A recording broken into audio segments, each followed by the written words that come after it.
Hello and welcome to the show. I'm Martin Willis, your host. And this is a place you can go to escape the daily news. I hope you all the listeners are out there are safe and healthy.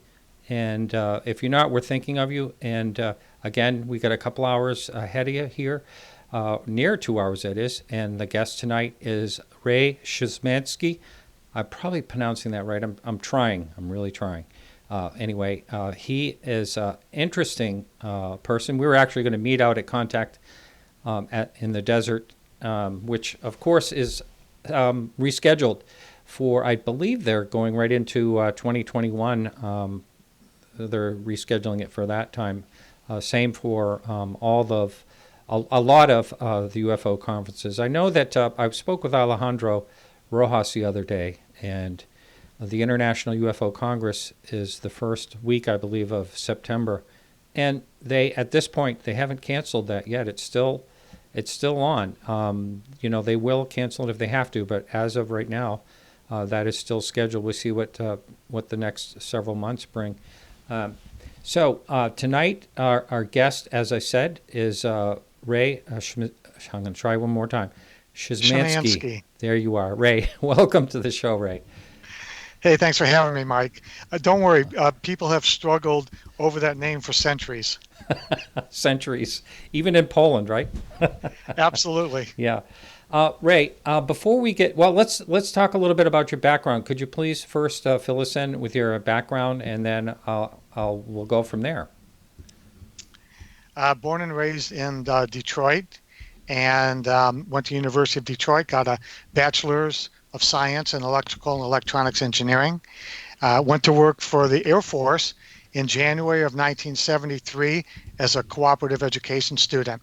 And I worked there until my retirement, the last day of September in 2011.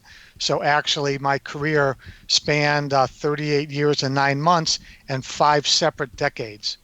Oh, wow.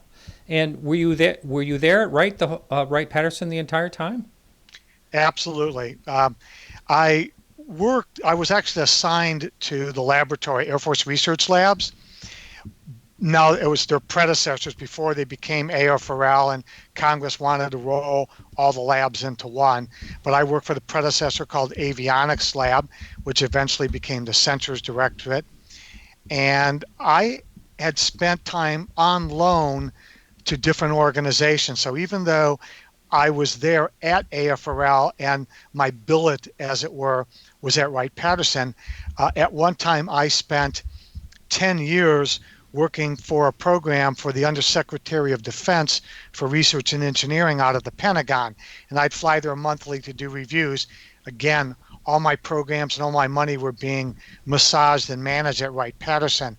And then I did a 2-year stint as the wellness director for Wright-Patterson Air Force Base, and I was responsible for the health and wellness of 12,000 civilian employees. And then for 3 years, I was the AFRL wellness director. So I was loaned out, executive loan program on a number of occasions, but stationed at Wright-Patterson that entire time.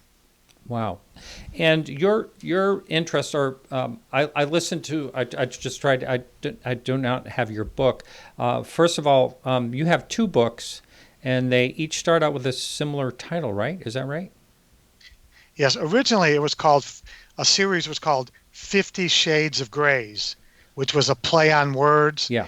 And then I wanted to make the titles a little bit more in line with the actual content. So just within the last several months, I changed the title to Alien Shades of Grays. But the first book is subtitled Evidence of Extraterrestrial Visitation to Wright-Patterson Air Force Base and Beyond. And we can get into a description of that later. Then the follow-on book, which was released about a year ago this time, is Victoria's Secret Truth. And it's a story of 3 generations of alien contact. Wow. And how long have you had an interest in this topic, actually? My very first week reporting to Wright-Patterson Air Force Base as a co-op student. Now you can imagine I'm 19 years old. I'm kind of scientifically focused. I'm assigned to an office and they assigned me a mentor. He's a mid-level civilian, so he's probably a GS-11. And there were 3 buildings. They composed one large building, but there were 2-story executive offices, and in the middle was a huge hangar, formerly with airplanes and people, doing that sort of thing. And my mentor says to me, this is January 1973, he said, we're going to cut through that empty building and we're going to buy you a candy bar, kind of a welcoming gift. So we step down into this hangar, and he turns to me and he kind of casually says, have you heard about our aliens? Now, the 2-story buildings that were the bookends of the large complex were kind of nice, for government buildings. But we step into this dark, unused hangar, and it has these huge, super thick curtains on them, and it's very dark. And this guy that I only know for a week turns to me and says, have you heard about our aliens? So I'm kind of like, whoa. So it's a 200-foot long walk, to get to the other side. And he starts telling me about this crash out west and how it had a machine that had occupants, and they were brought here to Wright-Patterson. And, that's where the conversation left by the time we got into the Greasy Spoon, which is where we got the candy bar. And that was like my baptism into Wright-Patterson's connection to this whole alien thing. So it's been a long time ago. Now, was he really like just trying to bust your chops, because you were new, or what did you get? What were your feelings right off the bat? Did you think this guy is just, just kind of trying to break me in and, haze me a little bit because I just started? What were your thoughts? I think a little bit of that.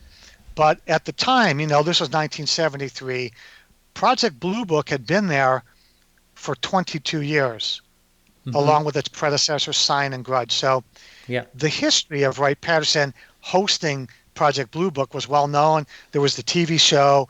A lot of focus was put on that project by the local press, the media, television. There were crews always trying to come out to do, little bits for the news.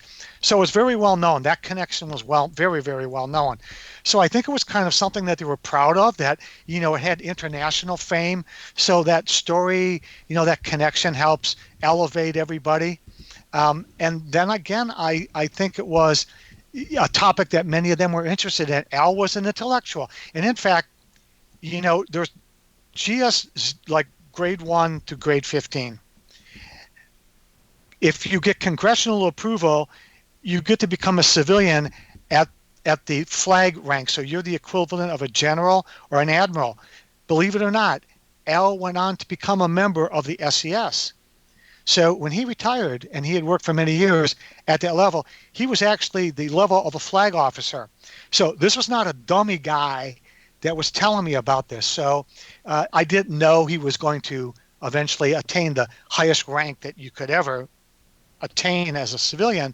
But it kind of tells me in retrospect that, the guy was thinking about it. He was an intellectual, and, those are the kinds of things that they talked about around the water cooler.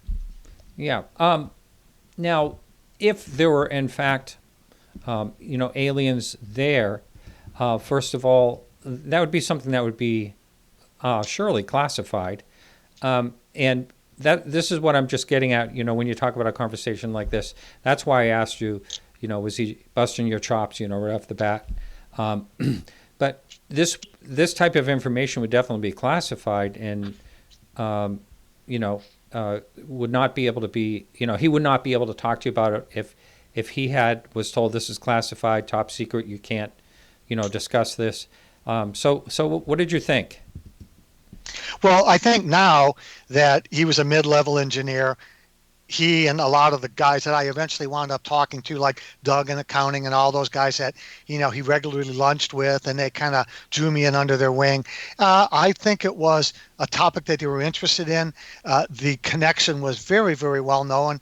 I don't think any of them were ever read into the program, obviously, because that was not the type of office. We were more of a, management kind of computer support office that very first session that I was there. So I'm thinking those guys were very interested. They were soaking up all the news. They were probably reading the books and that sort of thing. But I think very few people on the base would have actually had hands-on knowledge of what was really going on there. Right, right. And I'm sure the topic Roswell didn't come up as far as, I mean, a crash out west, something like that. I understand, but that topic was kind of, I want to say more or less obscured for many years until Stanton Friedman back in 1978, I think it was.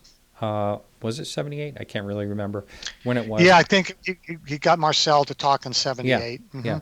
But I mean, in between, Roswell kind of faded away real quickly right after the incident itself, when it was passed off as, a weather balloon, and just people kind of moved on from there. Of course, there were a lot of UFO sightings right after that. But still, that was kind of obscure for many years. Did the word Roswell ever come up before 1978 that you're aware of? I would say no. And the way to check is buy a copy of my book and read it, and you'll find out that I don't believe I mentioned Roswell in the book. I believe the quote that I remember is he said that there was a crash out west. Now, here's what I did.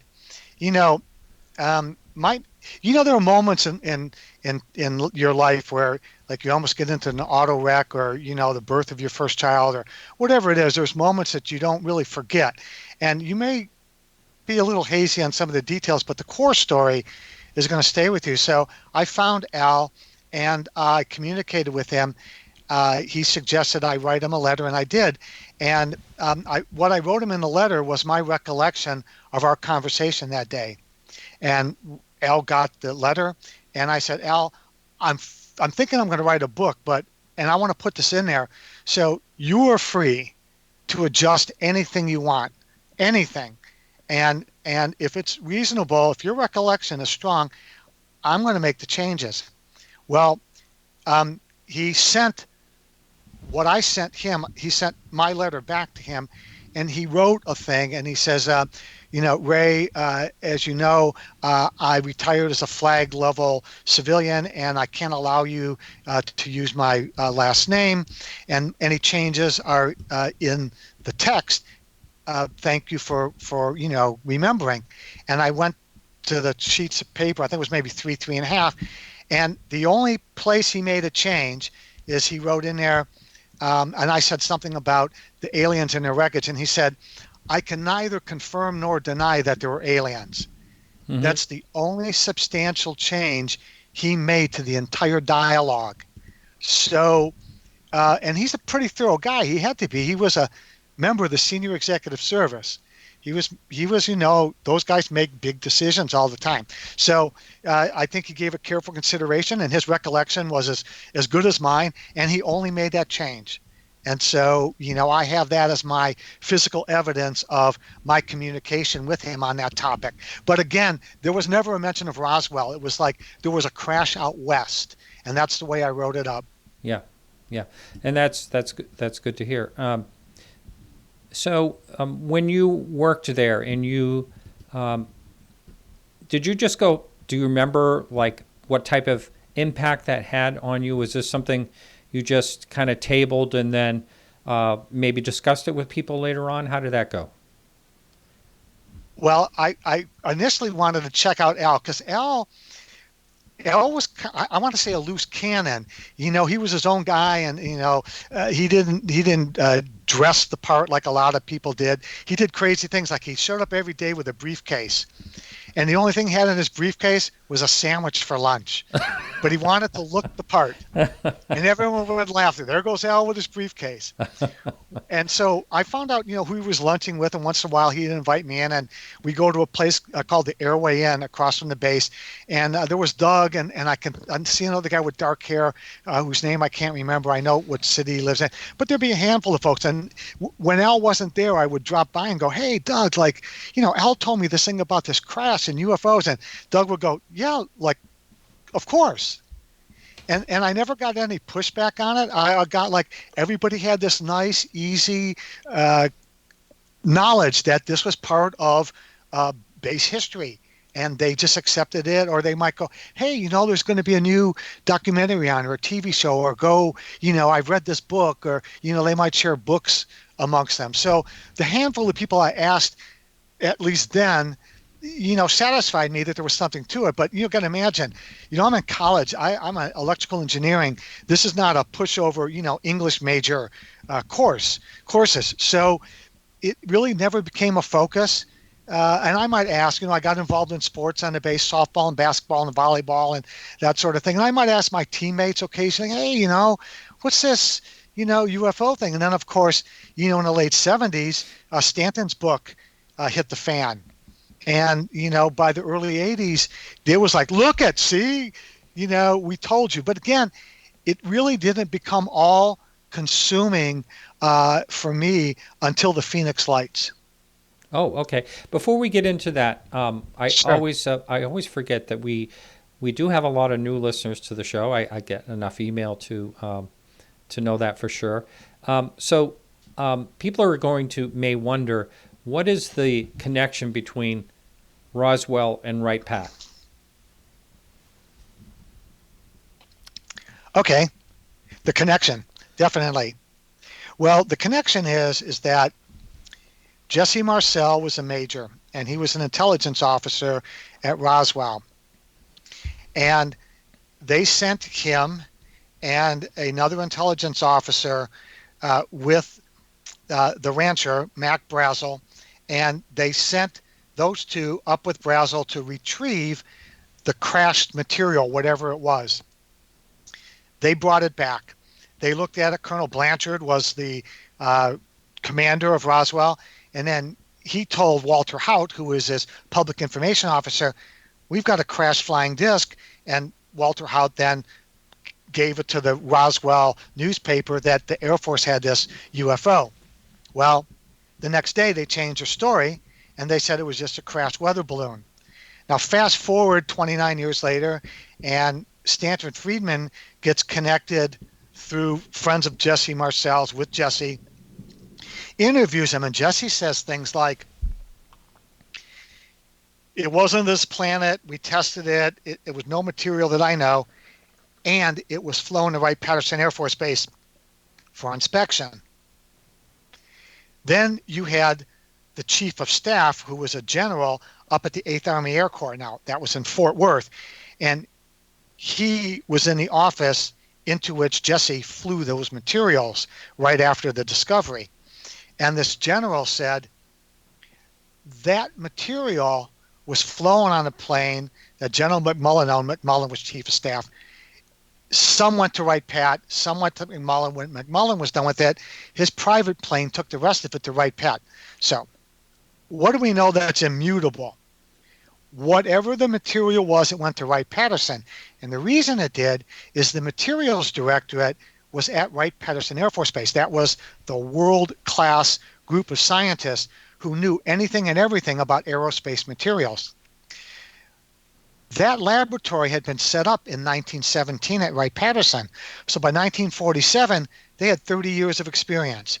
It would have been the place to go. So the guys who handled the material, the guys who were responsible for getting it transported, all said it went to Wright-Patterson Air Force Base. I see. And that's the connection. Yeah. One thing that I just only thought of just now, but when they published in the paper that the Army Air Force had captured a flying disc, but when anyone at all talks about the wreckage, it certainly doesn't sound like a disc at all. It sounds like fields of debris. Maybe they're assuming that it was a flying disc that burst into this field of debris, but I don't know. I just thought of that because that's all you ever hear about the crash site. It was just like 100 yards or more of debris just scattered around. They never, as far as I know, they never really captured any disc-like object out of that debris.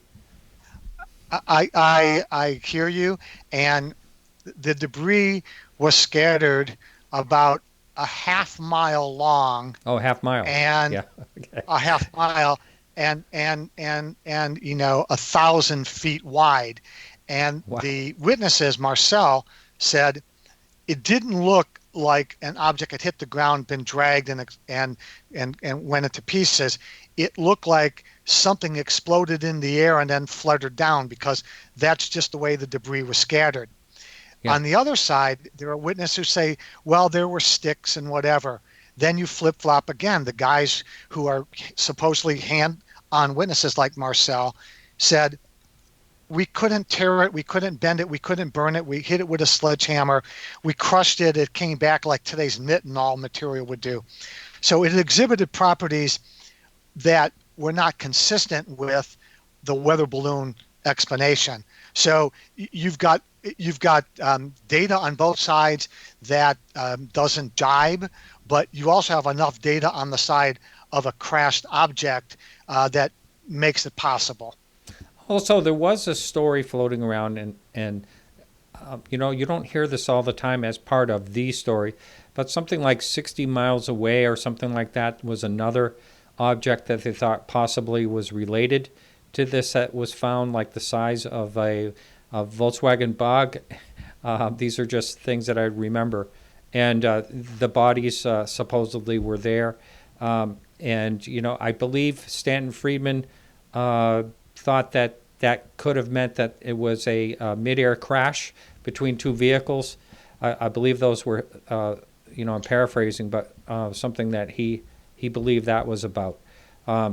It's confusing. As the years go by, Roswell can turn more into a myth than anything else, as far as the story goes. Who knows what it will become eventually, but as of right now, there's a lot of stories. It's really hard to figure out what the facts are in this case, especially since the witnesses are long gone, or almost all of them are. There's one or two living at this point, I believe. Interesting. Yeah. Have Well, you we know ever the actually fact gone? is, Have you ever actually gone to that area or looked into yes, that? Yeah. I understand with my metal detector. Oh, you actually went to the site? Sure. Oh, wow. Yeah. I know a lot of people have. How did they? Is that marked off? How do you find it? Is it just through a GPS or something? The Sci-Fi Channel has put a marble marker on top of the little nub hill there. Yes, they did a program and then they planted a marker. The problem is that in order to get to the site, which is owned by like the National Park Service, you have to go through private property.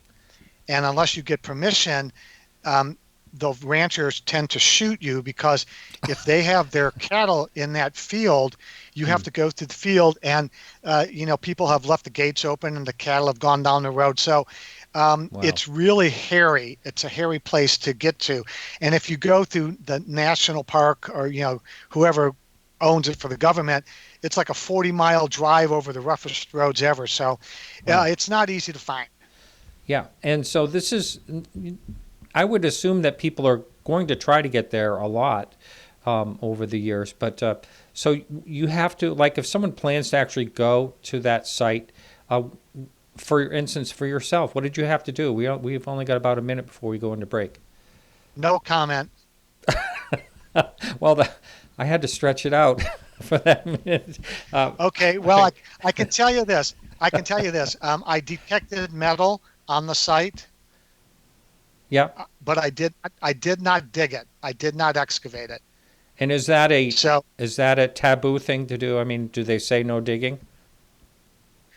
I think the last guy who admitted to taking stuff off the property, they tried to take his stuff away and Oh, he had to yes. fight it. And yeah, the guy who's from New Mexico State or University of New Mexico or somewhere. I can't recall his name offhand, but I'll look it up here at the break. Yeah. But yeah, a hassle with those people. Yeah. I remember that. I remember that whole story. That was a couple of years ago. All right, everyone. So we're ready to go into the break. So this is Martin Willis. My guest is Ray Szymanski, and we'll be right back right after these messages. All right, everyone. Welcome back. This is Martin Willis. My guest is Ray Szymanski. Szymanski. Did I say it right? You did, but I only heard the last part of the name, so we'll pause and make sure everything comes through. Yeah. So we were just finishing up on Roswell, and let's move on to some of the stories that you cover. You actually, I believe you go in as a skeptic. You can't hear me? Can't hear me? All right. All right. I don't want to go right back into a break, but we might have... Say that. I can hear you now. Okay. All right. So I was saying... I can hear you now. Yeah. Yep. All right. So let's go into the investigations you did for your new book. Well, for my new book, it's a story of 3 generations of contact. And the grandmother is in her mid-50s, and she has a daughter, and that daughter has a son. And Victoria is her name, and so we named the book Victoria's Secret Truth. Now, when somebody tells you that they've had contact with creatures that they don't quite understand, you ask yourself, how do I find evidence?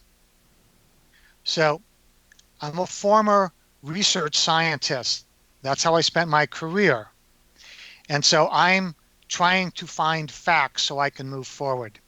So on the physical end, what we decided to do is we looked at anything medically.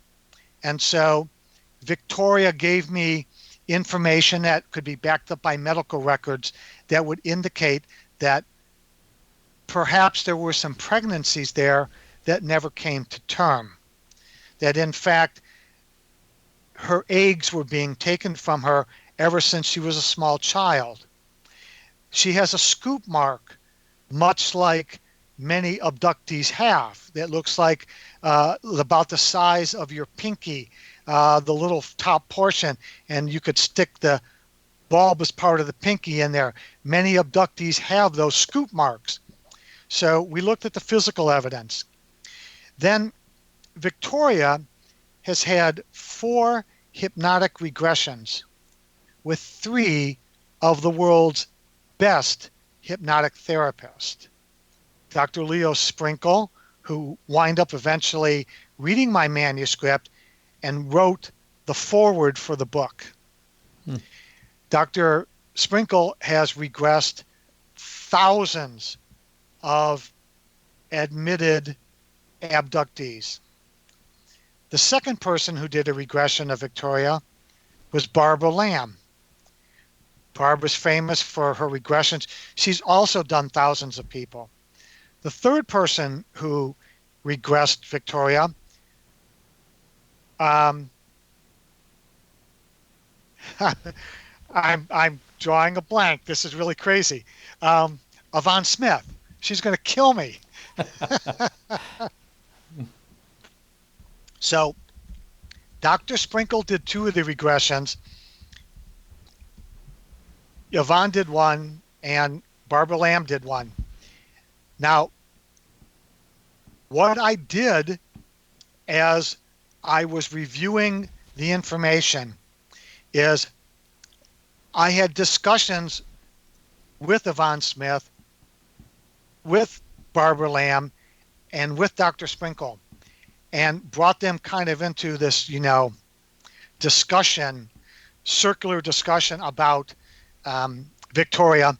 I asked them questions about being able to fool 3 world-class hypnotherapists, what they thought of their sessions with Victoria, their analysis of it.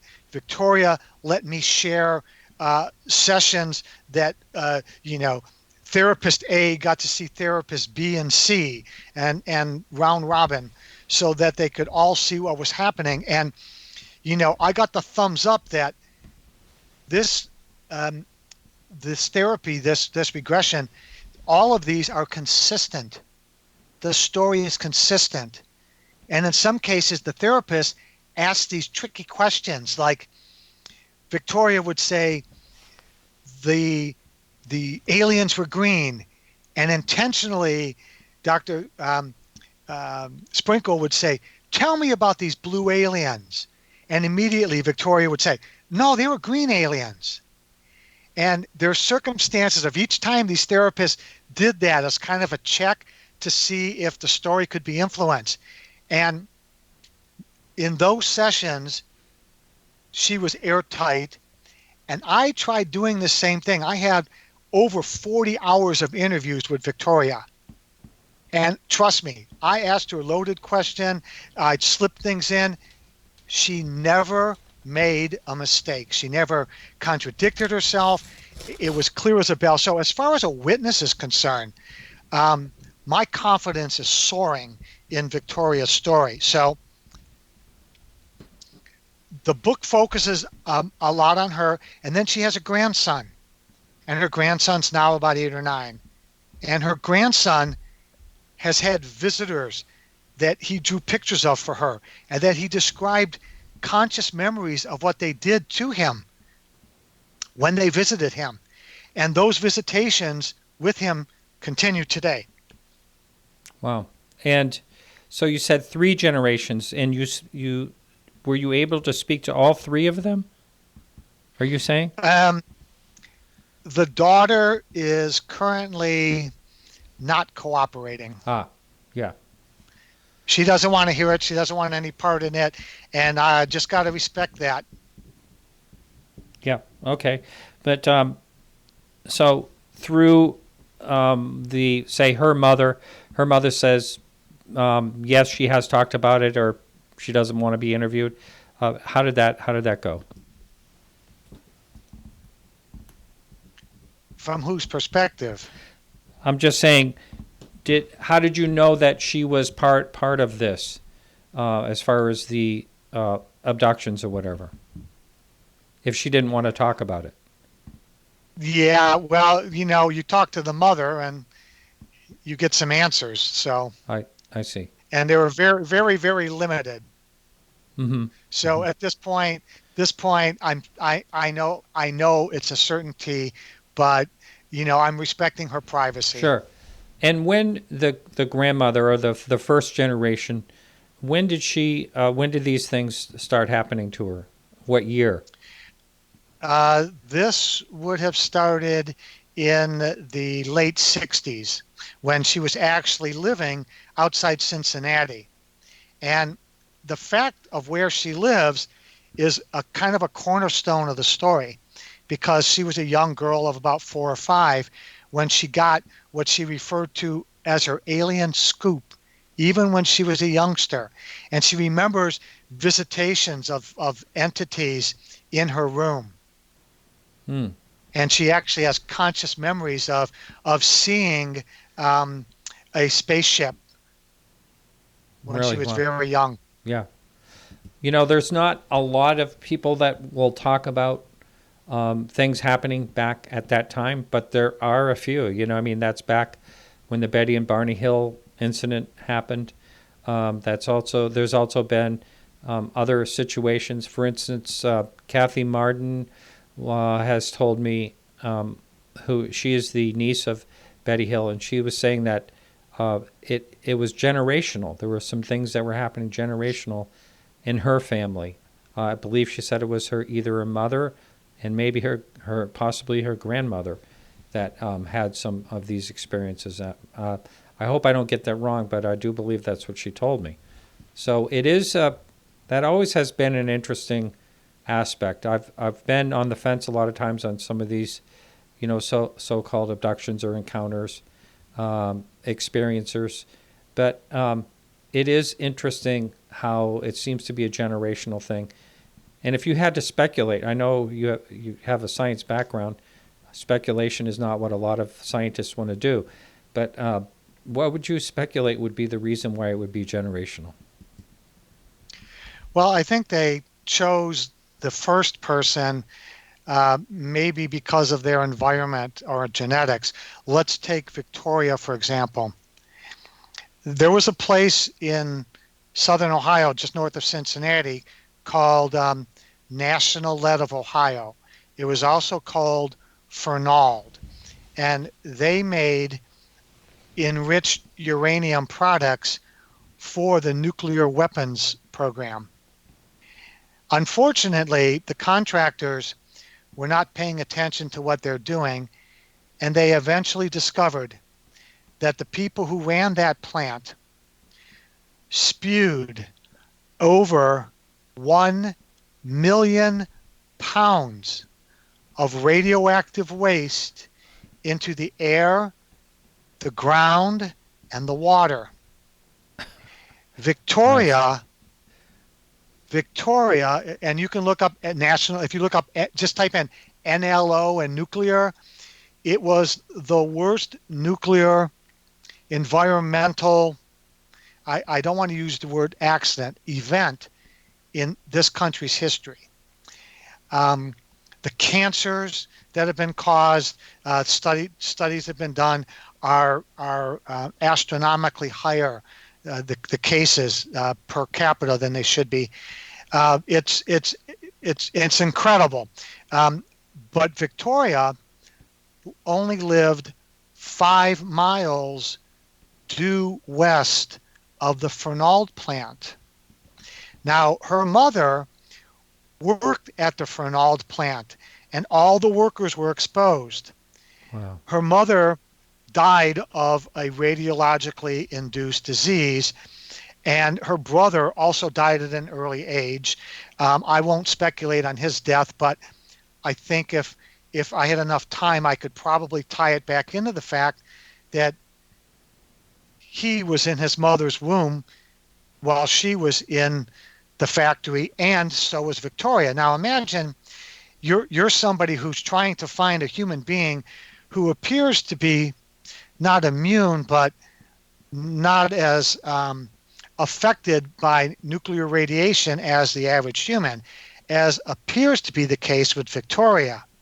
So now you're somebody from another planet, and you go, well, we really need to create hybrids who have some self genetic protection against this radiation thing. So Victoria would be one of those, because in one of her regressions, the entity that's got her on the table and is examining her is telepathically asking her, why are you so healthy and your mother and your brother were not?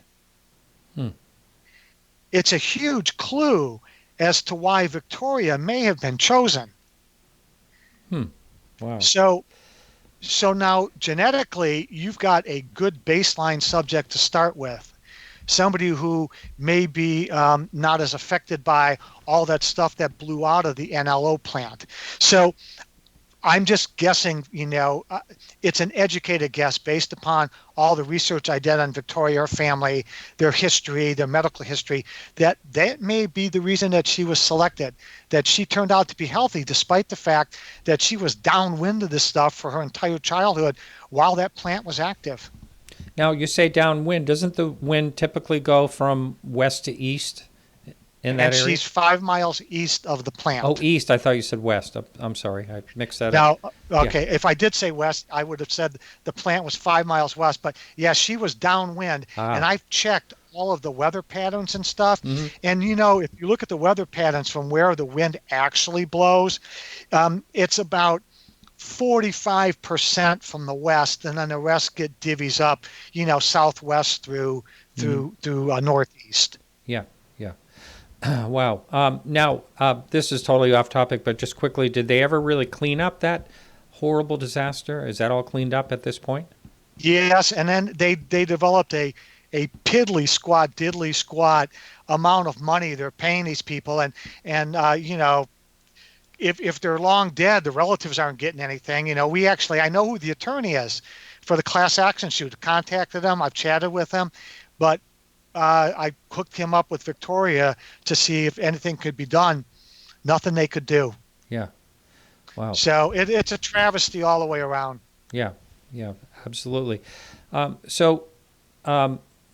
was your conclusion? So you think something really did happen to this family, and something's actually continuing to happen to this boy. How old is he now? Oh, I would say probably 8 or 9. Oh, really? It started when he was about 4. Wow. Wow, that's something. And so your other book, I believe you talk, you go into each case. There's 3 cases you go into. As a skeptic, you're trying to debunk them. One of them is the Travis Walton incident. One is Rendlesham Forest. And one is the Phoenix Lights. Is that right?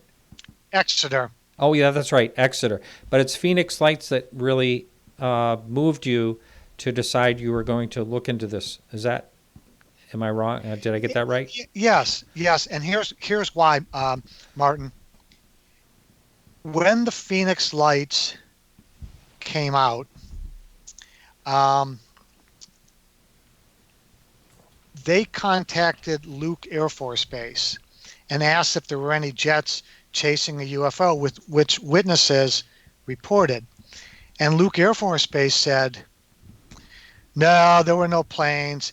And then it became flares being dropped. And then, well, I became incensed at the response of Luke Air Force Base's public information officer, because it made the rest of us working for the Air Force look stupid.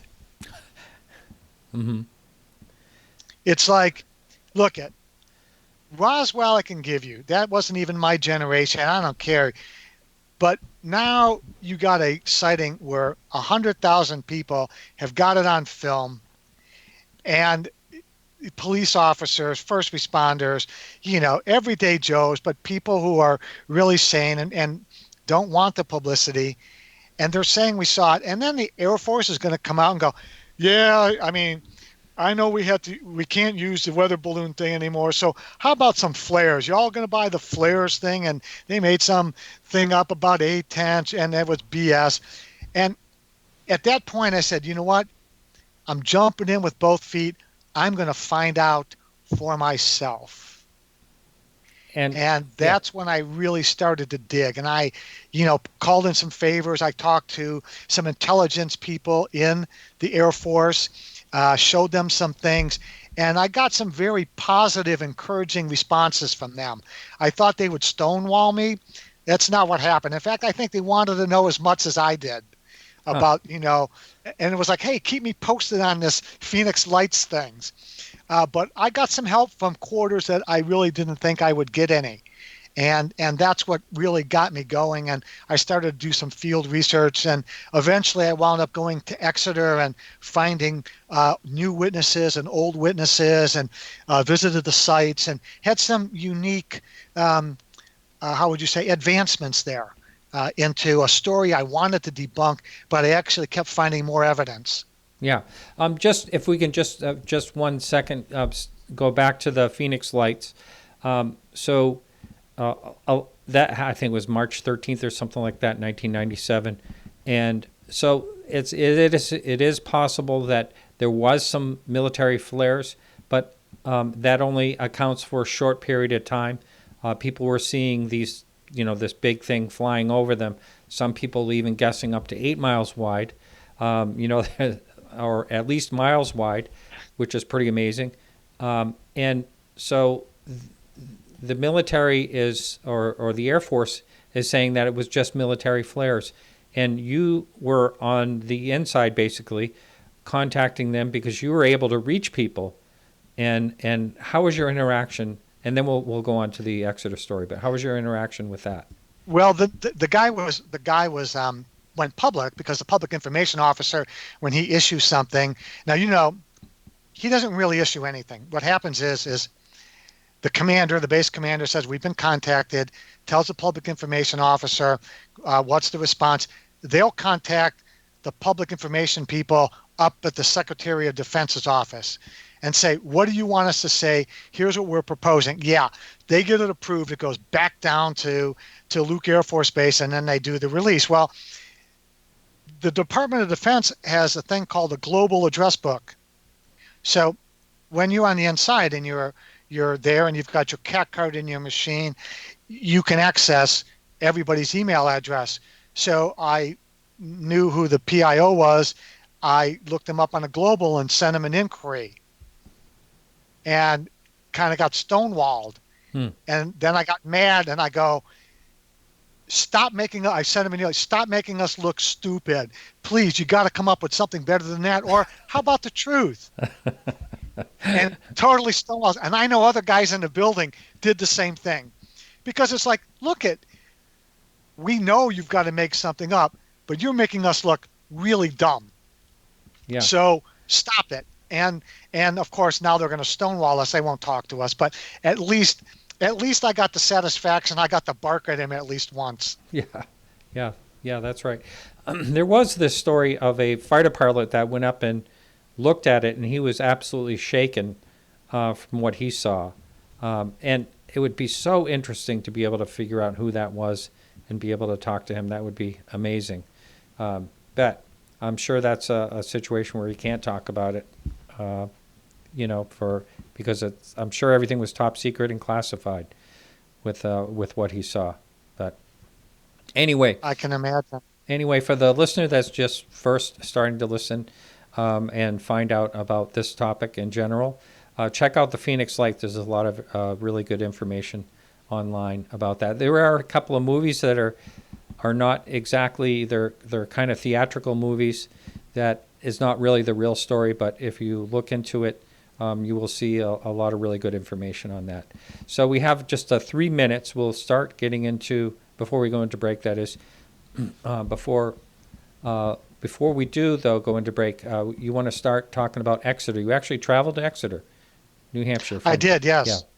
I went to Exeter, and I tried to find some of the old the sites that were mentioned in Incident at Exeter, written by John Fuller.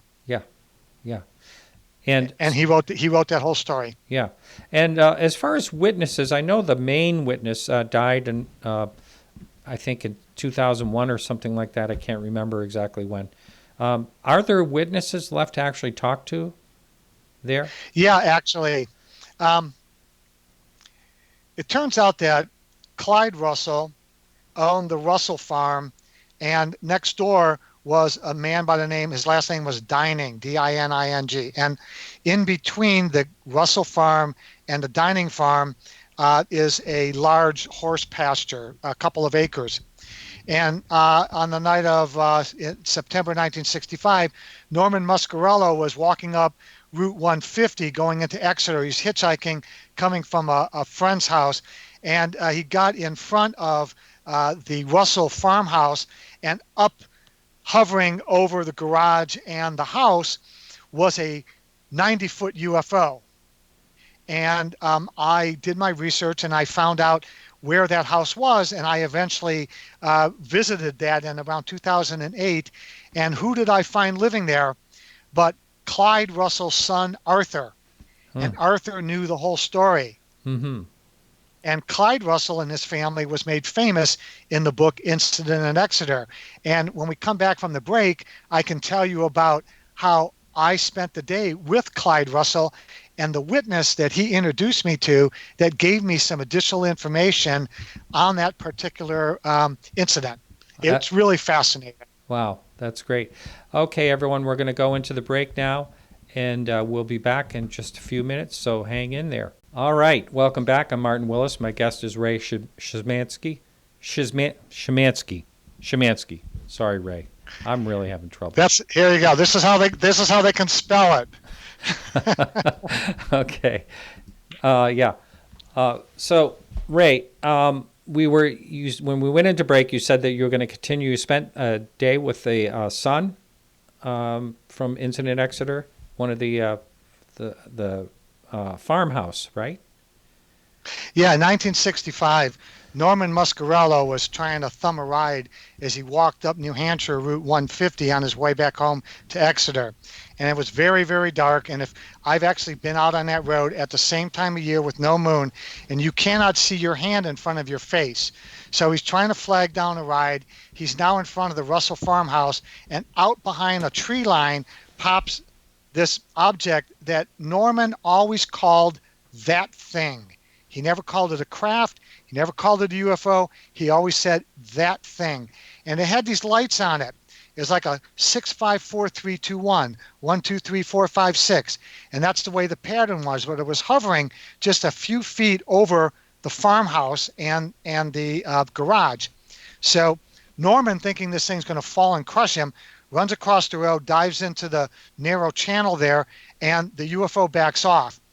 He makes it into Exeter Police Station. Somebody actually picked him up. He was hysterical. Guy by the name of Reginald Scratch Tolan is the desk sergeant. Norman spits out this story, and he says to a guy by the name of Eugene Bertrand, a police officer who had just come to check in, he said, Gene, go out there, take him to that field, check it out, and, if there's nothing there, come back. So they get out there. They're out there for about 5-10 minutes. They don't see anything. And now they want to head out of that field and come back to the squad car when that thing reappears. It hovers less than 100 feet over the head of police officer Bertrand and Norman Muscarello. Well, Bertrand, being a highly trained defender of civil liberties, pulls out his revolver, gets down on one knee, aims it at the craft, and then went, no, not today. That was a good Reholstered his move. gun. Yeah, it was. He grabs Norman, and they run to the squad car, and he gets on the squawky. He goes, Scratch, I see the damn thing myself. Well, as he's talking to Scratch back at the office, David Hunt, another patrolman, pulls up.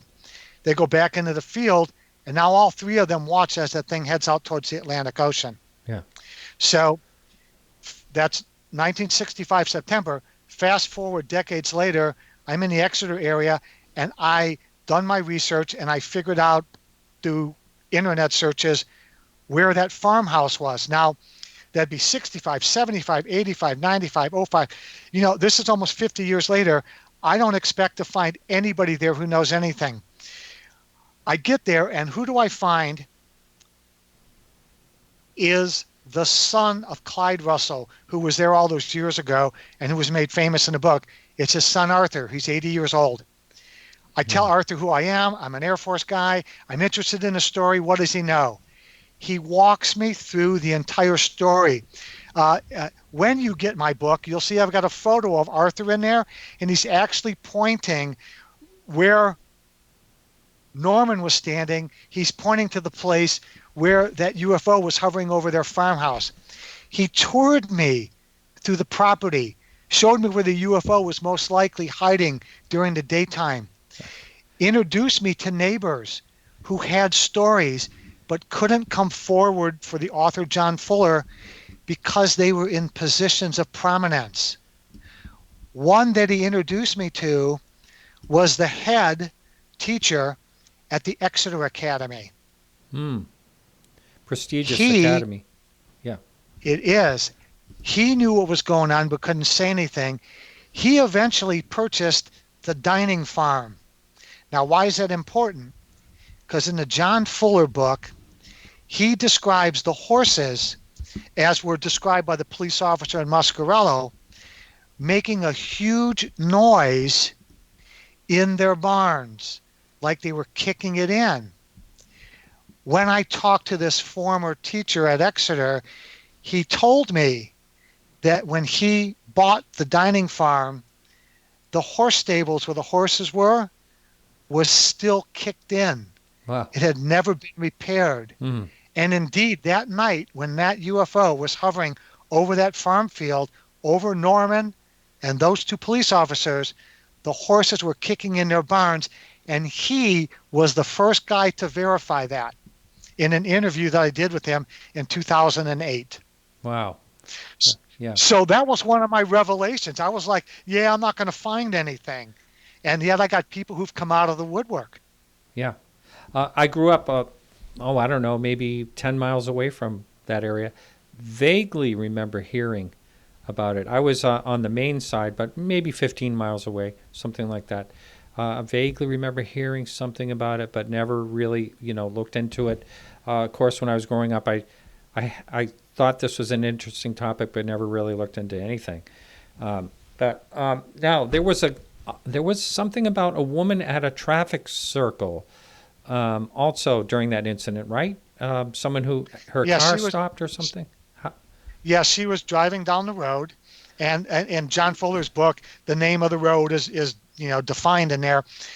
It came and hovered over her car, and her car stopped, Right, and it that's it. floated out in front of her, and she got to witness it for several minutes. Yeah, And if you go through Fuller's book, there are dozens upon dozens of witnesses, and in the end, Pease Air Force Base is within about 10 miles of that's where right. Norman and the police officers Yeah, saw this. The commander of Pease came out and tried to tell the people who were gathering every night in the field that what they were seeing were tankers refueling yes, airplanes. yes, yes. I I remember that.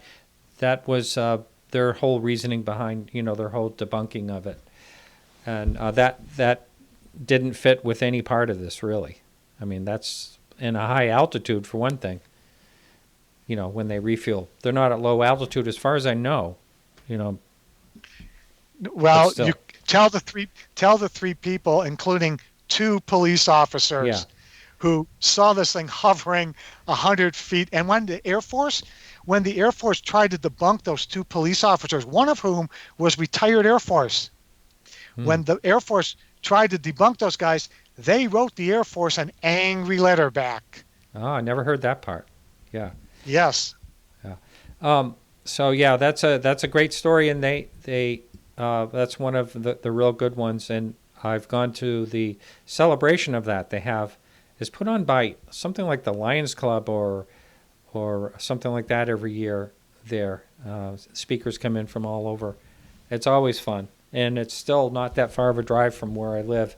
I've gone there a number of times, and last time I went, Stan Freeman was there, and uh, I, as many times as I've heard him speak in person and on this show, I always loved hearing him talk. He's great. He was great.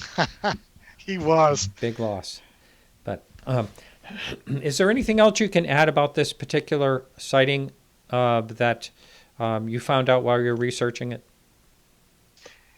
Yes, just that. And I have talked to some other folks who actually were witnesses to it and tried to avoid the limelight. None really wanted to talk on record.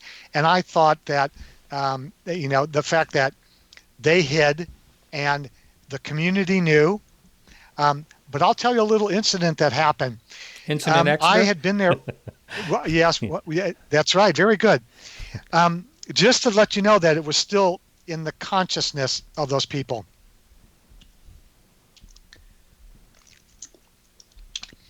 I was there at night and I was investigating. And on my last night's investigation, I had parked where I had been on a couple of other nights. Excuse me. Hmm.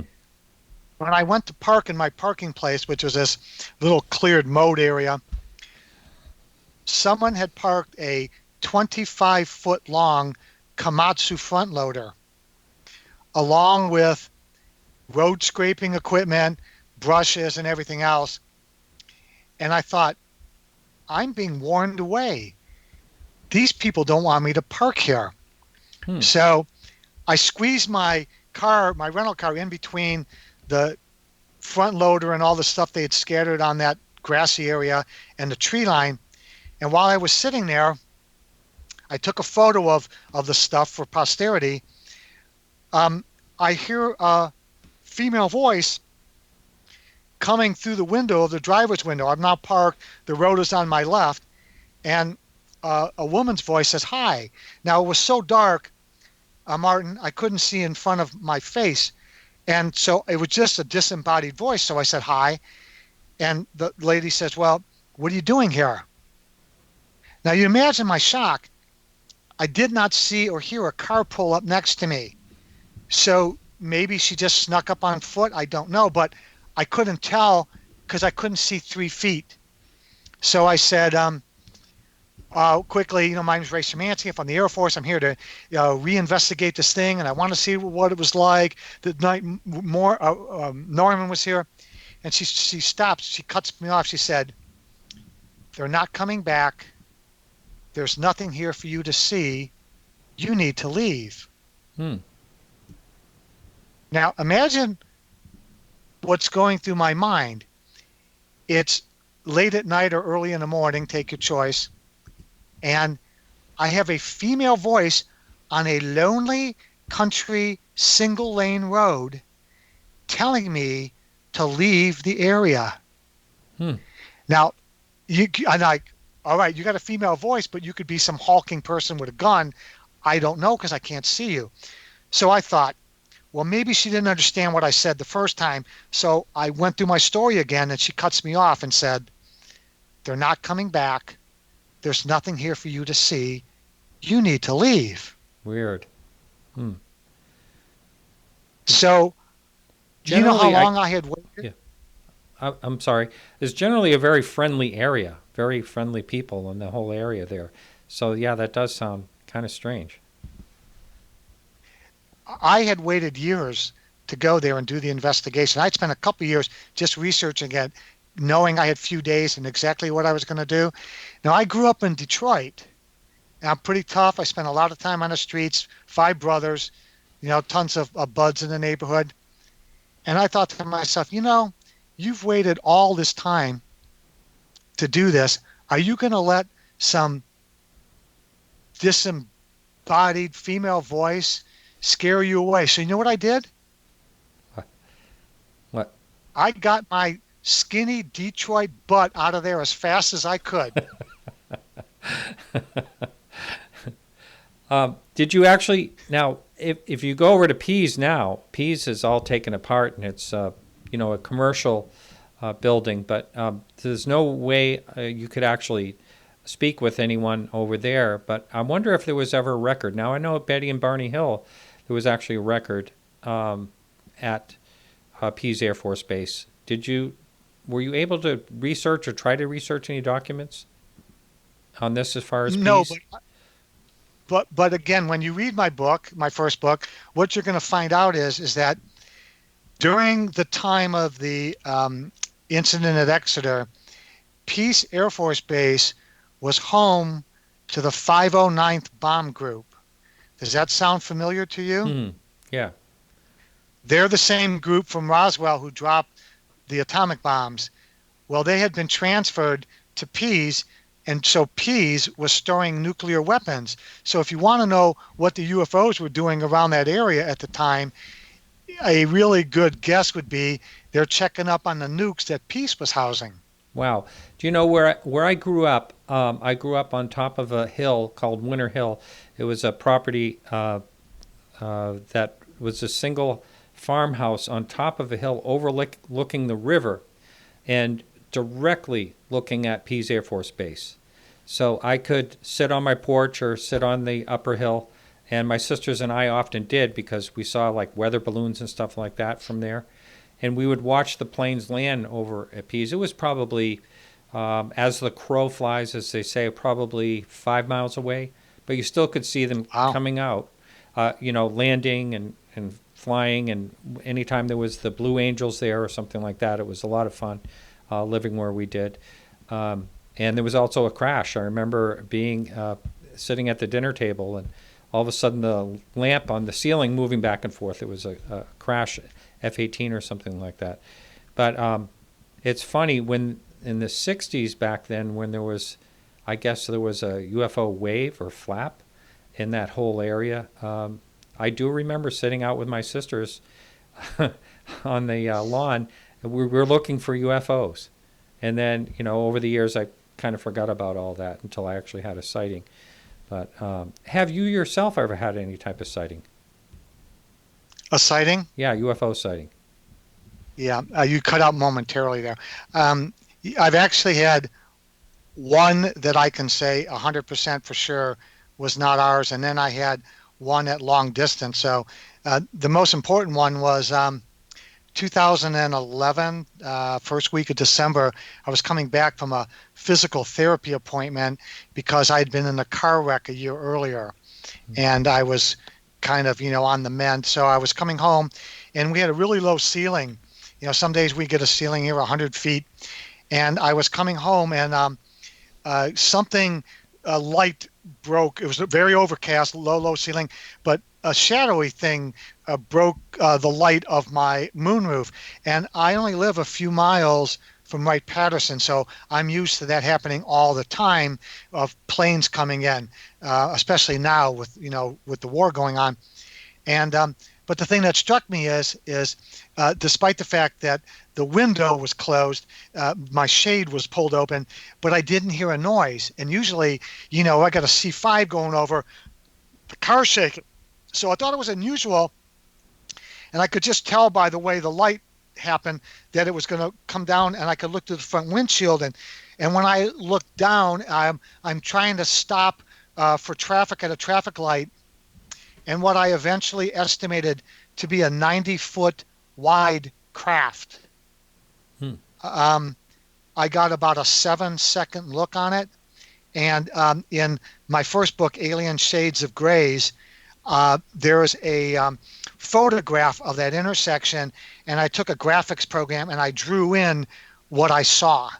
And I saw the tail end of this craft, which was about 90 foot long. So that's a 100%, no doubt it wasn't ours. And then a handful of years earlier, I was doing some satellite watching using the Heavens Above website. Yep. It tells you where all the satellites are going to be. Right. And it was July. It was beautiful, crisp, clear. I was looking to the west, and there was this big, bright satellite came in. And then I realized it had two objects with it. So they kind of formed like an angle like this. So you had one super bright object here, the satellite in the middle, and down here was another super bright object. And they tracked across the sky as one. And it was mind blowing, but it was obviously up at the height of the satellite. But imagine, if the satellite's supposed to be there by itself, what's next to it? Yeah. And it definitely was not the space station, because I checked all the, sites, and, it was on the other side of planet Earth at that time. So there is no explanation that I have for those three lights. And the two that were kind of like escorting it were like arc welding intensity. Wow. And the I other know what one that was, is. standard, reflective satellite kind of stuff. Wow. Yeah. I know that a lot of times you will see sometimes you will see a fairly bright reflection. I'm sure you know that from the sun as a satellite's going. But it goes out eventually, or it dims, or, as it's passing through the shadow of our planet. Bobby had sent me, Bobby, who's calls in now and then from North Carolina, had sent me a video that an astronomer took of the moon. I'm going to look into it more. It looks pretty amazing, but I don't know what it is. It almost looks like a fleet of UFOs going over the surface of the moon, shadows across the moon and everything. It's pretty interesting. Again, yeah, that's been debunked. I was just going to say again, there's so much CGI out there. Is that what it is? Is it CGI?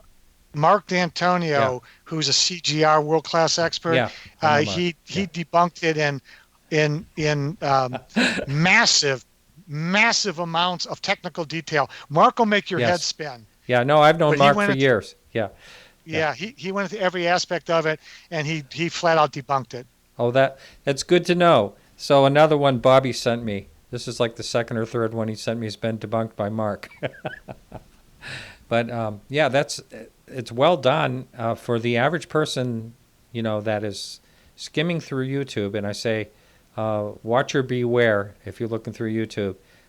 This is how I'd put it. I would say that UFO videos on YouTube are guilty till proven innocent. That's the best way you can put it, really. I wouldn't trust... put it this way. I wouldn't trust too many of them. Don't. Yeah. Don't. Yeah. Don't waste your time. Right. Get a good Stanton Friedman book. Don't waste your time on YouTube. It'll drive you nuts. Yeah, that's right. That's right. So let's talk about, I don't know, you said you also have Travis Walton in that book as well. I've known Travis for several years. He's someone that I actually trust and have looked eye to eye and had many discussions with him. And I know you did too. So let's talk about your situation with Travis. Well, I was at the International UFO Congress, and I met Jennifer Stein, and she had just wrapped the movie Travis. Yeah. And I had told her that I was a photographer, and I didn't have the GPS coordinates of Travis's site, but I'd researched it for a couple of years, and I had a pretty good idea that I could find it on my own.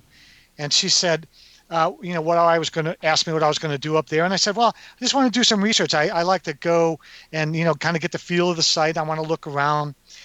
And she said, well, if you would do me a favor and take some photos of these tree stumps up there, I know somebody who can help you find the site. So I said, sure, I could use some help. And next thing I know, she's yelling over, hey, Travis, get over here. And Travis was down the other end of the table. We were all eating dinner. And so he comes up, she introduces me. And a couple days later, Travis and I got him in the back of my 4x4. And we're driving through the Apache Sitgreaves National Forest. And he's directing me right to the site of his incident.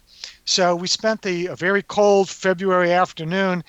He's showing me where the site was and what tree stumps to shoot. And eventually the little research project that I did for Jennifer got incorporated into the movie Travis. Let me ask you this. And in fact, pardon me. Did this have to do with the unusual tree rings? Yes, the growth is exponentially larger for each of the trees in the direction of where the UFO was hovering. It was like a magnet, like it sucked the trees toward there. And now I did a lot of research about what can cause that, and it turns out that for any of the reasons, the natural reasons to actually cover it, the growth would have to be in the same direction. It would be like water availability, wind, several other natural phenomena. But since they were growing towards a centroid, a center point, you could throw all of those excuses out the window. So I went up there with Travis. We spent the day doing that. And then it was really weird. It was getting late. The sun was going down. And we're standing at the point where it happened. And he starts telling me about it. And he said, can you see that road down there? And I said, well, kind of. He goes, well, it's really not used anymore. He goes, that was an old logging road. He says, we were coming up that road. He goes, and we were looking in this direction because we thought we saw a forest fire. And he's pointing and he's telling me. Now, I'd spent that afternoon, with a ladder, scraping, chiseling ice off of these tree stumps and taking photos and logging in my book and drawing them and, doing the researchy thing. And he starts to tell me the story. And it was just like one of those holy moments. And he's telling me the story about driving up and how he got out and everything that happened. And there I am at the site with the guy, and he's telling me the story. And, then I get to look him in the eyes and like ask him a couple questions, and you can see him reliving it right there. And of course, I include that in Alien Shades of Grays and some other things, because Travis can be a funny guy, and we had some funny things happen. And there's more to Travis than just that incident. Oh, yeah. And I include a lot of that in the chapter. I found Travis to be very intelligent, first of all. And I've had many conversations with him that had nothing to do with his incident. And he's really, there is a lot of layers to that onion when it comes to Travis. He's very, very interesting guy. And the thing that I got out of that, the whole incident or whatever, that the two things that I think are really strange is the eyes of the aliens, if you want to call them aliens, whatever they were. That was the scariest part for him. He said that the eyes were, just staring at him, just scared the heck out of him, And I also asked him, I don't know if you asked him about the movie Fire in the Sky, what he thought about it. Did you talk to him about the movie? Because I know there were some definite differences in the real story. Yeah, I think what I remember is first of all, he told me he had a cameo in it and where to find it. So there's Oh, a there's a town meeting, and yeah. he's in the back of the room, and they actually pan across, and so he's in the movie. I never knew that. It does a Yeah, see, Yeah, he did a cameo, and then he just told me that it was a very loose Hollywoodization of the story, and yeah, he was happy that it got attention, but the core story is good. They just played loosey goosey with a lot of the facts. yeah. And the fact that, he thought he was on board for such a short period of time, and it was 5 days he was missing, right? I believe Five it was days. 5 days. Yeah, 5 days. yeah. And do you agree that you think that it's a solid story? I mean, solid to me. I tell everybody that the Travis Walton story is in the top three, if not number one. And I'm a believer in hypnotic regression up to a point, and there's so much negative you can throw at it. But think about it: a hypnotically regressed memory is legally admissible in a court of law. Hmm. So if you're trying to come up with a detail or more of the core story, that is admissible in a court of law. So if you think about this, you had seven guys, one who had the physical evidence, on his body, and you had six witnesses with absolutely zero to gain and everything to lose, and each one of them passed multiple detector tests. The strength of that story, as far as I'm concerned, is irrefutable. And then look at how hard people like Philip Ass tried to Yes. debunk that story. Yeah. Yeah, Philip No Class. Yeah. I call him Philip Ass, and others. You know, if it didn't have any basis, they wouldn't have wasted their time. I mean, they offered a guy $10,000, and Steve. Yeah. they Yeah. they did everything they could. So the old smoke and fire adage definitely applies here. For me, it's slam dunk city. Yeah. Yeah. Also, when I talked to him about being regressed, he was regressed one time, I do believe, and he said that he never wanted to do it again. He's scared to do it again. If I have my facts right, I do believe that's what he told me. It may have been someone else. Do you know what about that situation about him being regressed? I understand he's been regressed at least once, and I never heard the fact that he wouldn't do it again. But knowing what I know about regressions and what comes out, people actually relive that. I mean, you can, Yes. if you can find John Burroughs regressions, I think Linda Moulton Howe had them. When John Burroughs was being regressed, it's scary. He's a Yeah. Rendlesham witness. He was out there. Yeah. He was shaking. Peniston was near that also. So, these people are reliving it. And I'll tell you this about Travis. I maybe had a handful of conversations with him in my life. The longest was the day I spent with him. I literally spent an entire afternoon. We went to dinner that night. He came back to my room after dinner. We had coffee and tea. We chatted for an hour. But every time I see him, I look in his eyes, and he's reliving that Yeah. every moment. And there's a lot of pain there, and he has told me that he there's been many years where he wanted to just step away from this, and kind of put it on the back burner and not have anything to do with it. But he also gets involved with people online that are bashing him. He'll directly get involved and reply to some people trying to debunk the case, which I think is that must be hard to do for him, because you get involved with people that are bashing you, like trolls. I some trolls sometimes. I just let them do their thing and let them go. Forget about them.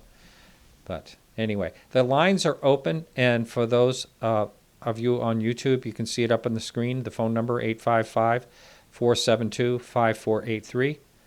If you're over at KGRA Radio, that number one more time is 855-472-5483. If you have a question for our guests, feel free to call in.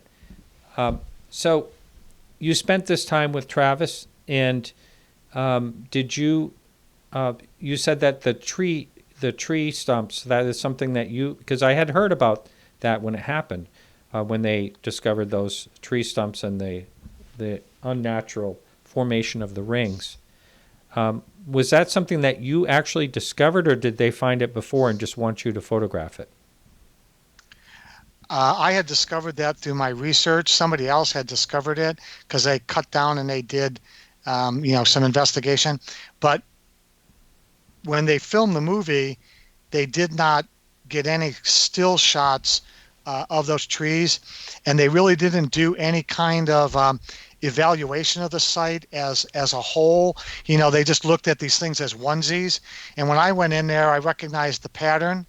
And then I did all my measurements, and Travis pointed where the craft was, and so I wrote a report for Jen Stein. I forwarded to her, said do with it as you wish, and then it was incorporated, a couple of the photographs, and they reused my analysis, but they prettied it up and did some other graphics to it.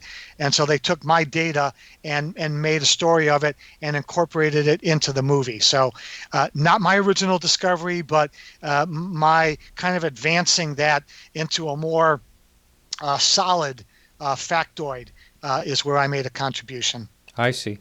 We do have a call coming in. Our screener is not picking it up yet. There he is. Okay. So we're going to be taking a call in just a second. So as far as that case goes, I think it's a solid one. Now, they were talking about doing another theatrical movie on that, like an updated movie. Have you heard anything about that? I haven't, but I wouldn't bother. I would get Jen Stein's version of the movie called Travis.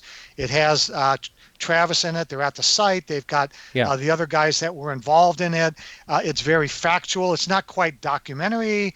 It's not the entertainment, the James Garner as the sheriff guy coming in, but it's very entertaining. And, we need more of the Jen Stein kind of approach and less History Channel, where they've got a storyline and that sort of thing. So I really enjoy Jen, and I would recommend anybody who wants, like a real easy version, do that. But get Travis Walton's book, Fire in the Sky, and you can order one, and he'll autograph it for you. That's right. So order it online, tell him you want it autographed, but it's a brilliant piece of work. Brilliant. Yeah. And he has a website for anyone out there. You can easily find, I think he even puts his email on his website. He was telling me all the people that he gets constantly, it's pretty interesting, are emailing him and calling him. I think he even puts his phone number on there. I don't know if I'd do that. But anyway, we have Ryan calling from South Carolina. Ryan, welcome to the show. Hey, Martin, how you doing? All right. Good to hear from you. Thank you for the T-shirt, by the way. It came. All right, finally. T-shirt! Yeah. Uh-oh, he wants one. You got a question for our guest tonight, Ryan? Yeah, I do. I guess I'll keep my thoughts on Travis Walton to myself. But anyway, to get back to the Wright-Patterson deal, I wanted to ask him his thoughts on Hangar 18, and if that's in his book. It's not in my book. During my talks, I do that. I discuss it, and I'll tell you, I actually canceled a talk that was scheduled for the 6th of May in Myrtle Beach. It was going to be at the North Myrtle Beach Library. I show up there every year and give a talk, usually the first week of May. So check my Facebook page for next year. Anyway, Hangar 18, here's my thoughts. I don't believe we need a Hangar 18 for Wright-Patterson and its connection to UFOs to actually be true. And here's why. The materials that they described, the largest piece that was picked up outside Roswell was about 2 foot long. Easily you could put that in a briefcase. And anyone who handled that said that was the biggest piece we found. Most of it was maybe 2 inches by 3 inches. So the way it would have gone down is somebody would have put several pieces in a briefcase. They would have brought it to the headquarters of the materials lab. They would have said, we're from this agency. Here's some money. Here's the materials we want you to look at. And we're going to come back in 6 or 8 weeks. You tell us when we can come back. And we want you to write us a report on everything you can tell us about this material. Do you know where it could have been manufactured? What kind of metals or fabrics that it was made out of? Just soup to nuts, you tell us about it. Those guys in the black suits would have come back. Several weeks later, they would have gotten any of the pieces that weren't destroyed in the testing, recollected them, gotten a report, paid the lab for their time and said, this is classified top secret. Thank you. You're never allowed to talk about it again. So you really don't need a Hangar 18 for the story to be true. But since you called in, I will tell you the building that I think is Hangar 18 if there was one. How's that for a deal? Okay. Okay. One day I was looking at a Wright-Patterson Air Force Base map, and I was looking at it north to south, east to west, and it was properly positioned on my table. And there was a big hangar there that at one time was a temporary hangar for the Air Force Museum. And it also houses about 1 million square feet of Air Force Museum stuff. It's where they store things that are being worked on, which will eventually make it into the museum. Well, I happened to turn the map around, and I realized that I was now looking at, before I was looking at buildings 8, 1, 9, and 2. And when I turned the map around, one of the hangars was no longer designated as 81. It was designated as Hangar 18 on the map. So that was on the old flight line. And if the material was flown from the 8th Army Air Corps in 1947 to Wright-Patterson, it would have flown into Area B, and that hangar would have been one of the hangars, one of the best hangars for that bomber, the B-28 or 18 or whatever it was that brought the goods in, to just drive right in.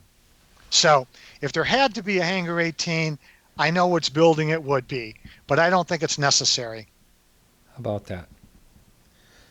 Yeah, I think the significance of 18, and it was the fact that it turned out years later, one of the rumors about Building 18 or Hangar 18 was that it was storing bodies, and a lot of people scoffed at it, but it turned out years later that there actually were freezing chambers in there, and the building manager said it was to test components for cold startup and things like that.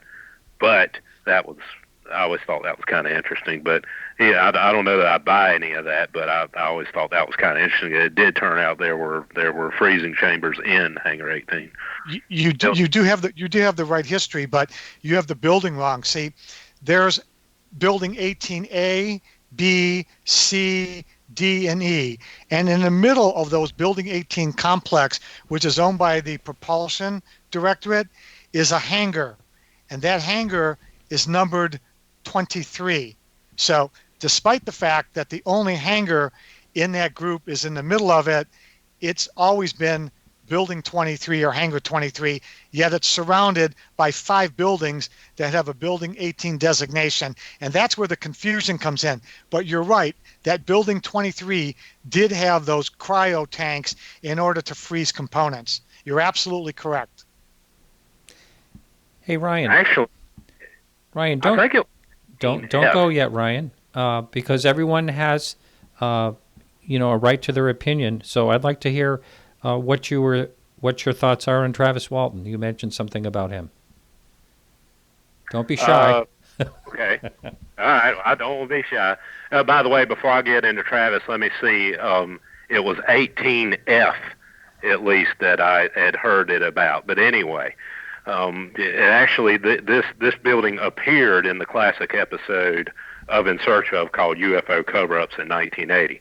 Anyway, moving on to Travis Walton. I, you know, I, you know, I don't. God, how do I put this? Travis, he seems sincere. He has a lot of witnesses and everything, but I have the same issue with this UFO story that I have with pretty much all the UFO stories. And I'm sure, someone can say technology is the answer. I understand that. The issue I have is they get kidnapped, they get taken aboard the craft, they can breathe these aliens' air, they handle their atmospheric pressure, they say their ears, they don't even say their ears pop when they're taken aboard these crafts. They notice no difference in gravity. I mean, it's almost like wherever these aliens are from, they have the exact same conditions as Earth. And I've always found that a little hard to swallow, and I'm sure someone can come up with some kind of technology explanation. The aliens put some kind of invisible, suit around them or something like that. But that, to me, that has been the hardest thing to swallow in all these stories because, you go up on a plane here on Earth and your ears pop. I mean, when the astronauts, for example, went to the moon, they, of course, were wearing just endless amounts of protective gear. Otherwise, their heads would have blown up. Anyway, that's just my 2 cents on those abductions. Well, I find that interesting because I have thought of that as well, Ryan, and I've also thought of, how can these beings, be here on this planet? Here's a good case. We have a virus now, but I mean, they could contact anything that we have here. That's the type of things that I have thought of. So I don't think that's a silly thing to question. I think that's that's a good point. With them, it's a bit more believable because, they could have, some sort of, they could be wearing some kind of invisible magnetic field or some kind of technology on their belts or something, or some kind of suit we can't see or anything else. But the human being taken aboard, that's the hard part to swallow. All right. Well, maybe there is an answer. I mean, there is an answer, but what the answer is, I have no clue, and I can't say, what you're saying is silly by any means. I think it's interesting and a very good point. So I do appreciate it, Ryan. And yeah. All right. Have a good night. We have another caller. So talk to you later, Ryan. Thanks for the call. All right. Our next caller is Steve from Washington. Steve, welcome to the show. Hey, guys. Hi there. I just have one question. I've heard over the years that Wright-Patterson did a lot of reverse engineering. Is that true? Is there a group at Wright-Patterson that had done reverse engineering every time they get a Russian plane or any other kind of technology? Absolutely. I worked in the labs, and for many years the Foreign Technology Division, they're now called NASIC, they did not have much of a native capability to do the research. What they would do is they'd say, okay, we picked up a piece of metal, we don't know what it is, we're going to give it to the materials directorate, and so they give it to the lab experts. They find a piece of propulsion, they all give it to the propulsion lab. So they have thousands of experts just within the Air Force lab. Then you got the Navy labs and Army labs, and you have contractors that you could just give whatever it is you found and have them examine it. So absolutely, they've done reverse engineering from day one. Well, I'm not into like Roswell at all, but that's the story with Roswell. The stuff went to Dallas and then went to Wright-Patt to be reverse engineered, isn't it? The Foreign Technology Division's charter is anything that is in the sky that we need to know more about. We need to get a copy of it. And then once we get a copy of it, we need to understand it, like how to defeat it, how to defend it, how to use some of the technology that we don't have and put it on ours, how to exploit it. So yes, they're always doing reverse engineering, I'm sure, of every aircraft that's not ours, including those that are off planet. Yeah, interesting. That should not be a secret. Is that it, Steve? Okay. Well, one other thing, You flashed over the Phoenix Lights and you seemed to scoff at the flares. And I'm just curious, is it your view that there were no flares on the night of the Phoenix Lights event? Yeah, it's like Martin and I discussed.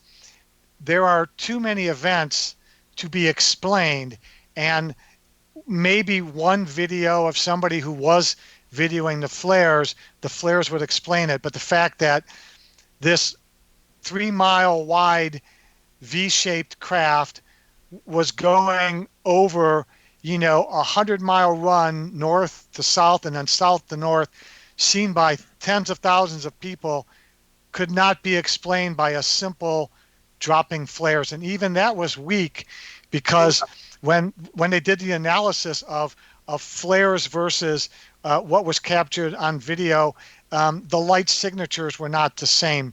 So it's just too weak of an excuse. The flares can basically explain like 3 minutes, and that leaves like 1 hour and 58 minutes of sighting yet to be explained.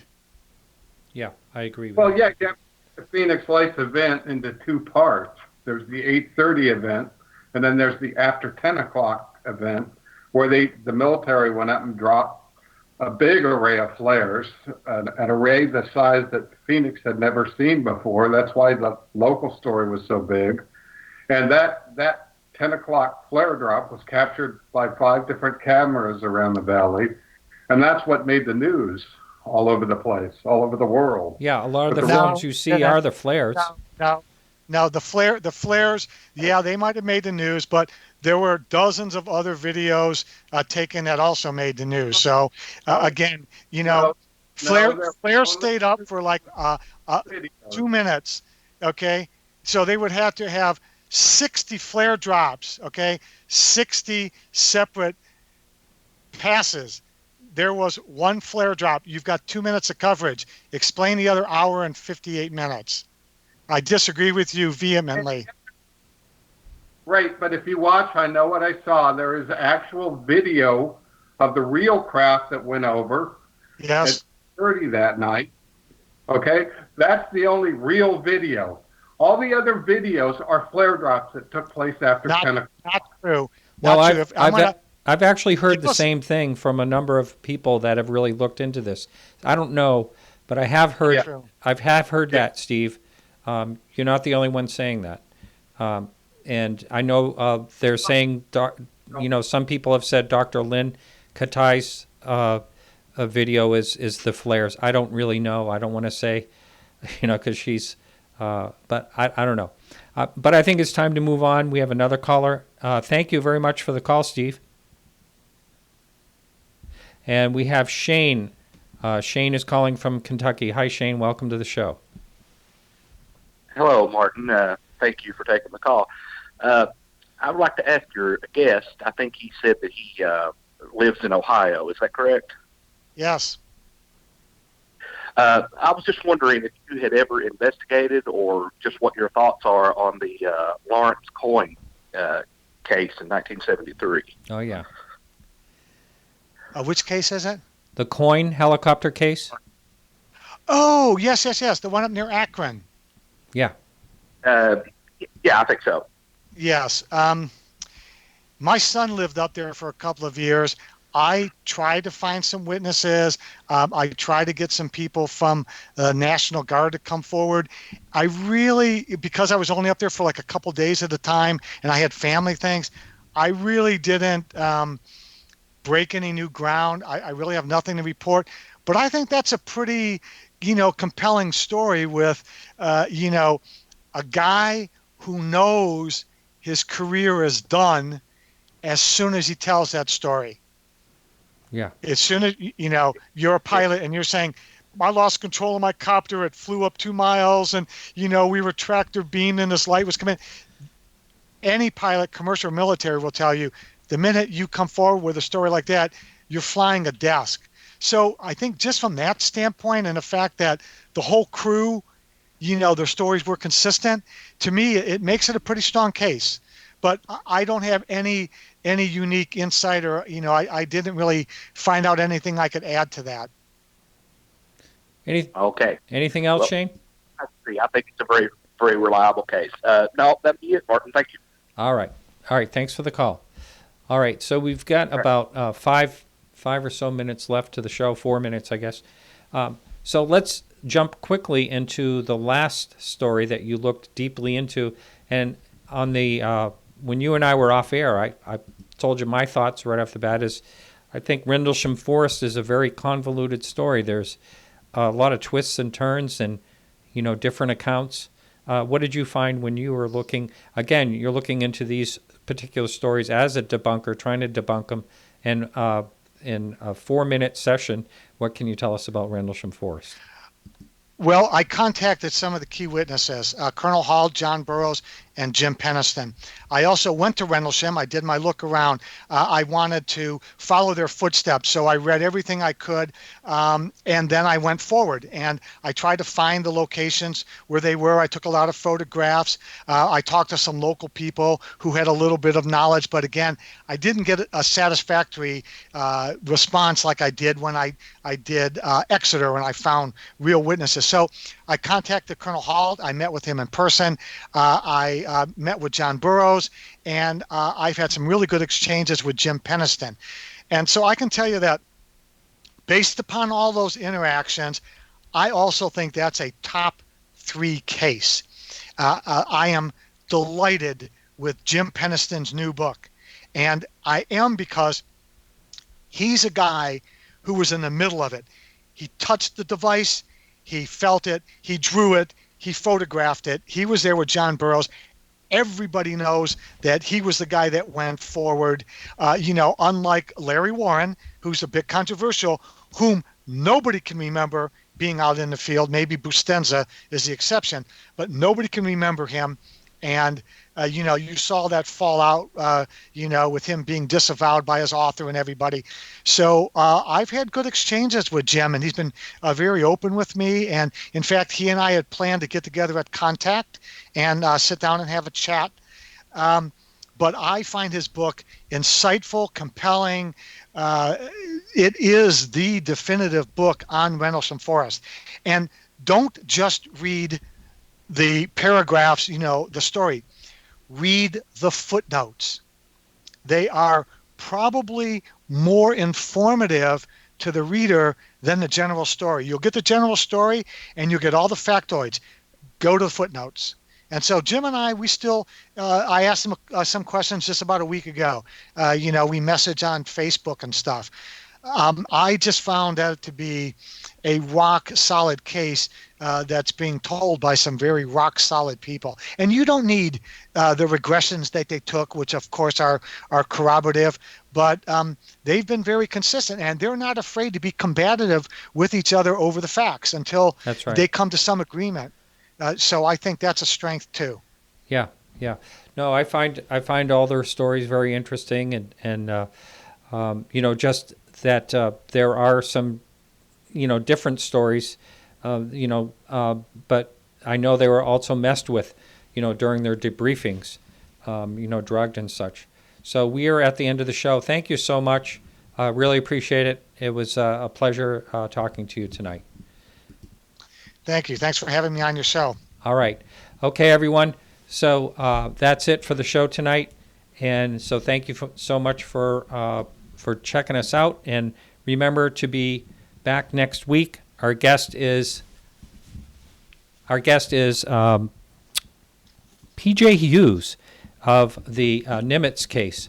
So make sure you come back and check that out. Same time as always. And I want to thank everyone that helps out with the show.